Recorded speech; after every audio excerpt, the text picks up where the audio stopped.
ঈশ্বর ভিন্ন আর কেউ ভুল ত্রুটির ঊর্ধ্বে নয়, তাই আমারও ভুল ত্রুটি থাকলে ক্ষমা সুন্দর দৃষ্টিতে দেখবেন। এই ভিডিওটি একান্ত আমার ক্ষুদ্র জ্ঞানের আলোকে তৈরি। কারোর সাথে কোনো সাংঘর্ষিক হলে আমি প্রথমেই ক্ষমা চেয়ে নিচ্ছি। সাথে কোনো প্রকার দ্বিমত থাকলে তা ব্যক্তিগতভাবে জানানোর অনুরোধ করছি, অন্যথায় অন্যজনের শিক্ষার আগ্রহ নষ্ট হতে পারে। শুধু গীতামুখী ও ধর্মীয় চেতনায় যারা উদ্বুদ্ধ হতে চায়, ভিডিওটি তাদের জন্য। জয় গীতা। নমস্কার সবাইকে। আজকে আমরা দুইটি প্রণাম মন্ত্র শেখার চেষ্টা করব। আজকে প্রথম প্রণাম মন্ত্রটি হচ্ছে গুরুস্তুতি মন্ত্র। তো যথাসাধ্য আমরা শুদ্ধভাবে আমরা চেষ্টা করব শেখার জন্য। সবাই আমরা প্রস্তুত আছি? আচ্ছা, দেখি আমরা সবাই বলে ওম অজ্ঞান ওম অজ্ঞান। যখন বিসর্গ থাকবে তখন আমরা একটু করে হ উচ্চারণ করব। কি উচ্চারণ করব?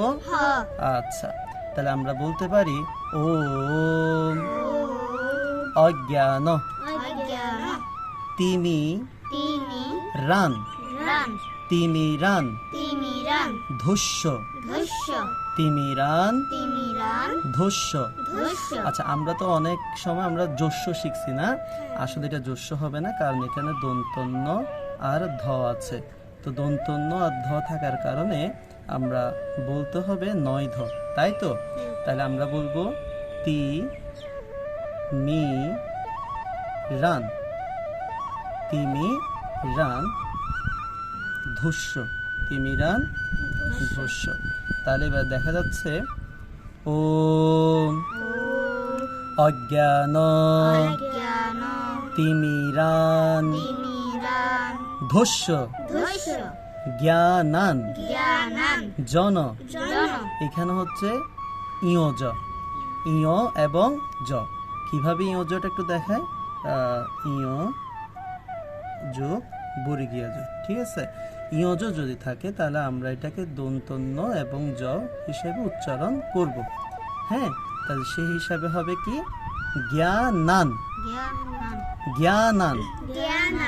আবার বলি জ্ঞানান জন। আচ্ছা, যুক্ত বর্ণটাকে ভাঙলে কিভাবে হবে? এই জ্ঞানান জন জ্ঞানান জন। আচ্ছা, তাহলে আমরা বলি প্রথম থেকে বলি ওম অজ্ঞান তিমিরান ধুস্য জ্ঞানান জন শলাকয়া শলাকয়া। দেখি আপনারা বলুন তো প্রথম থেকে ওম অজ্ঞান তিমিরান ধুস্য জ্ঞানাঞ্জন শলাকয়া। ঠিক আছে? এরপর আমরা নিচে পড়ব। এখন যেটা আছে সেটা হচ্ছে কি? চক্ষু। আগে বলি চক্ষু। আচ্ছা, কেন এখানে চক্ষু বলছে আমরা একটু দেখব। যখন আমাদের এখানে ক্ষীয় থাকবে, কি থাকবে? ক্ষীয়। ক্ষীয় যখন থাকবে তখন এখানে ক আর মূর্ধন্যস্য থাকবে, ঠিক আছে?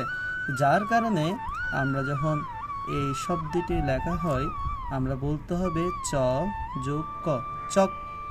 চ ক হলে কি হবে? চক।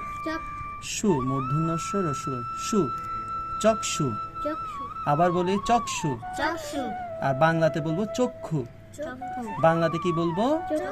আর সংস্কৃতে কি বলবো? চক্ষু।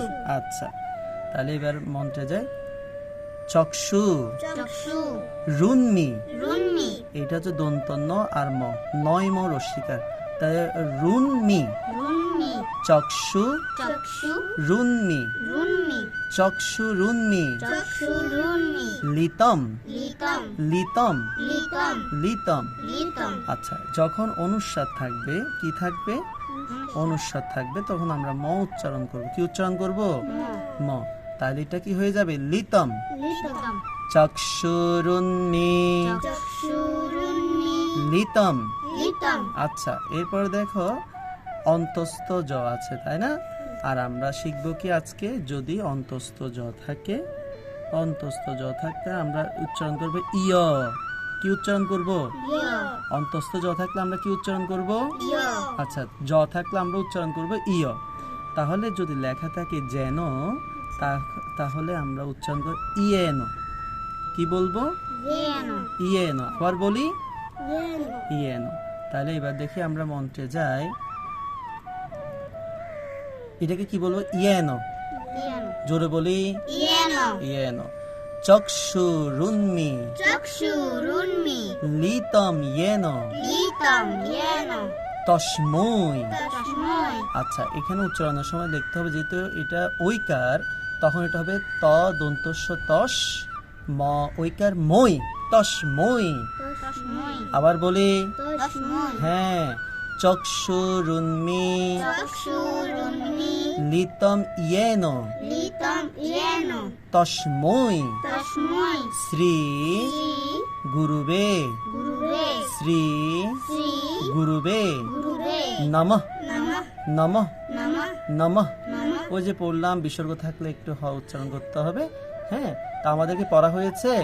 দেখি নিচের লাইনটা আমরা একসাথে পড়ার চেষ্টা করি। চক্ষুরুন্মি লিতম ইয়েন তস্মৈ শ্রী গুরুবে নমঃ। তাহলে প্রথম থেকে আগে দাদা বলবো, তারপর তোমরা বলবে, কেমন?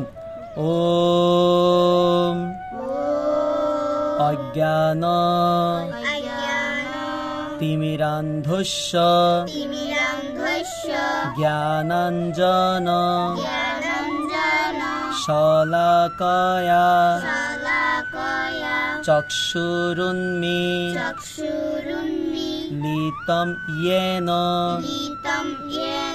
তস্মৈ শ্রী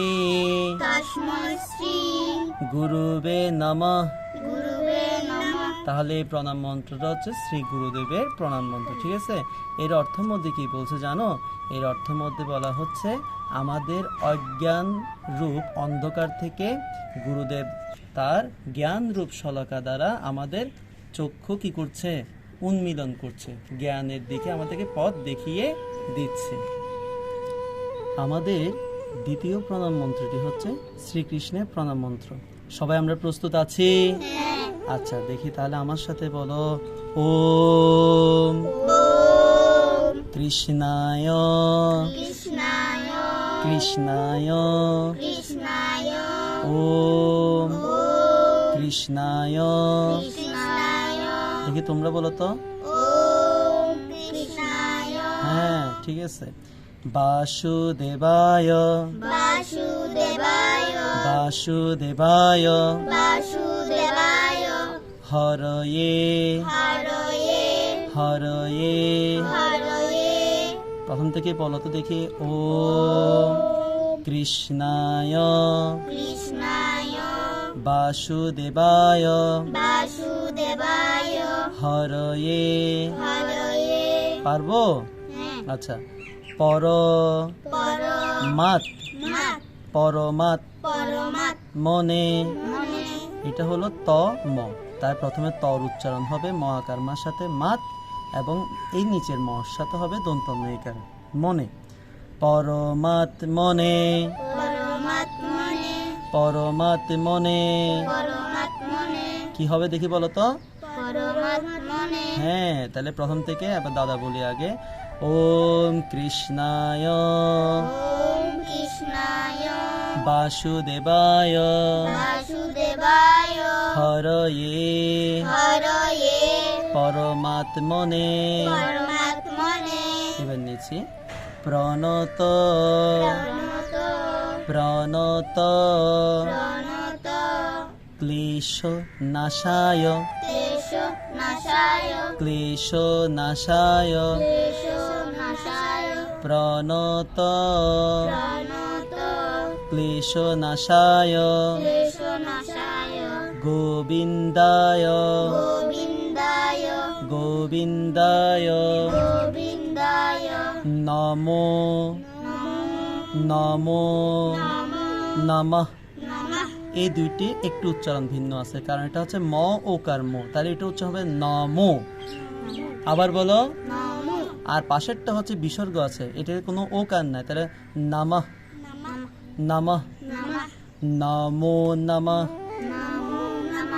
প্রণত প্রণত ক্লেশনাশায় ক্লেশনাশায় গোবিন্দায় গোবিন্দায় নমো নমঃ। নমো নমঃ। তাহলে আমরা প্রথম থেকে বলি কেমন? ওম কৃষ্ণায় ওম কৃষ্ণায় বাসুদেবায় বাসুদেবায় হরয়ে হরয়ে পরমাত্মনে পরমাত্মনে প্রণত প্রণত ক্লেশনাশায় ক্লেশনাশায় গোবিন্দায় গোবিন্দায় নমো নমঃ। নমো নমঃ। ঠিক আছে, ধন্যবাদ। তাহলে তোমরা এই দুইটি মন্ত্র ভালো করে শিখে ফেলবে। ঠিক আছে, আচ্ছা।